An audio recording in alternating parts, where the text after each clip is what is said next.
જય હિન્દ મિત્રો, રાજકોટ મહાનગરપાલિકામાં અત્યારે તાજેતરની અંદર જ જે એક જગ્યાએ ડિમોલેશન કરવામાં આવેલું હતું ત્યારે 32 જાતના ભોજનો, કાજુ કતરી, ખજૂર રોલ, પાણીની બોટલો, 25 રૂપિયાની ચા વગેરે જેવી અનેક વસ્તુઓનું કૌભાંડ, ભ્રષ્ટાચાર થયો હોય એવું ચોથી જાગીર મીડિયાના મિત્રોને સમગ્ર રાજકોટ અને ગુજરાતની અંદર ચાલી રહ્યું છે। ત્યારે આજે મારી પાસે એક વિડીયો આવ્યો છે। એ વિડીયોની અંદર પણ ખાદ્ય પદાર્થ જોવા મળે છે જે રાજકોટ મહાનગરપાલિકાની આરોગ્ય શાખાની ગાડી છે। એ ગાડીની અંદર પાણીની બોટલો પણ જોઈ શકશો, અલગ અલગ ખાદ્ય ચીજો પણ છે અને એ ગાડી જાય છે તો એ ક્યાં જાય છે? કોઈની ઘરે જાય છે? કઈ જગ્યાએ માલ ઉતારવા માટે જાય છે?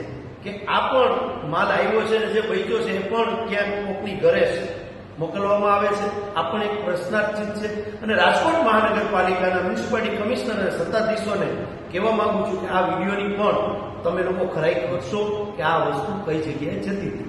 જય હિન્દ, જય ભારત।